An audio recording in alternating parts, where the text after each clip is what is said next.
رات جب بستر پر لیٹیں اور سارے کاموں سے فارغ ہو جائیں، بلکہ آج تو ہم کیا کرتے ہیں، بستر پر لیٹ کر نا موبائل چلا رہے ہوتے ہیں، سکرول کر رہے ہوتے ہیں، اور چلاتے چلاتے سکرول کرتے کرتے ہم سو جاتے ہیں۔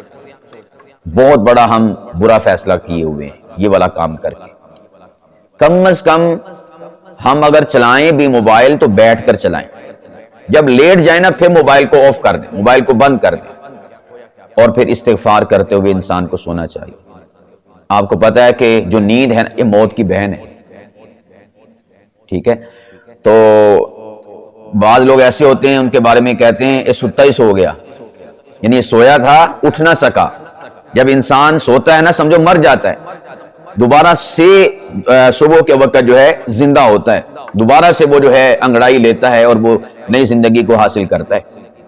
تو اگر اللہ پاک کی ذات نے ہمیں سویا ہوا ہی سلا دیا، ہم اٹھ ہی نہ سکے، ستے سو گئے، تو پھر آپ بتائیں کہ انسان کا خاتمہ کس پر ہوا؟ ٹک ٹاک پہ خاتمہ ہوا، فیس بک پہ خاتمہ ہوا، یوٹیوب پہ خاتمہ ہوا، واٹس ایپ کی چیٹنگ پہ خاتمہ ہوا۔ تو کیا ہم چاہتے ہیں کہ ہمارا ایسا برا خاتمہ ہو؟ نہیں نہ چاہتے ہم، لیکن یعنی ہم چاہتے بھی نہیں ہیں لیکن کام بھی ایسے وہی کر دیں۔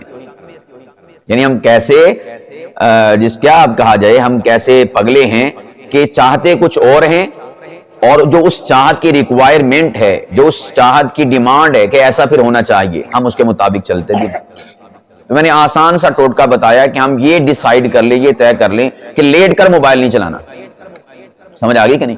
لیٹ کر موبائل نہیں چلانا، تو بیٹھ کر چلائیں۔ ہاں دل کر رہا ہے ٹھیک ہے بیٹھے ہوئے چلائیں، جب دل چاہے نا کہ میں نے لیٹنا ہے تو بس پھر کہہ دیں اگر لیٹنا تو پھر موبائل نہیں چلانا، موبائل پھر بند ہو رہا ہے بھائی۔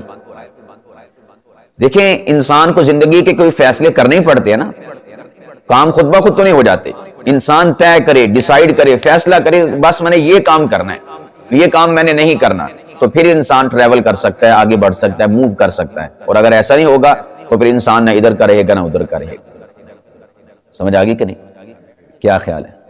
ویسے مزہ بڑا ہوتا لمحہ پہ آ کے بندہ موبائل چلا رہا ہوتا ہے بہت سواد ہوتا ہے گا، تو اس سواد کو ترک کر دیں۔ ہماری صحت کے لیے بھی نقصان دہ ہے اور ہماری آخرت کے لیے بھی نقصان دہ ہے۔ تو کیا کرنا چاہیے ہمیں؟ سوتے ہوئے موبائل نہیں چلانا چاہیے، توبہ استغفار کر کے، ذکر اذکار کر کے پھر ہمیں اس حالت میں سو جانا چاہیے۔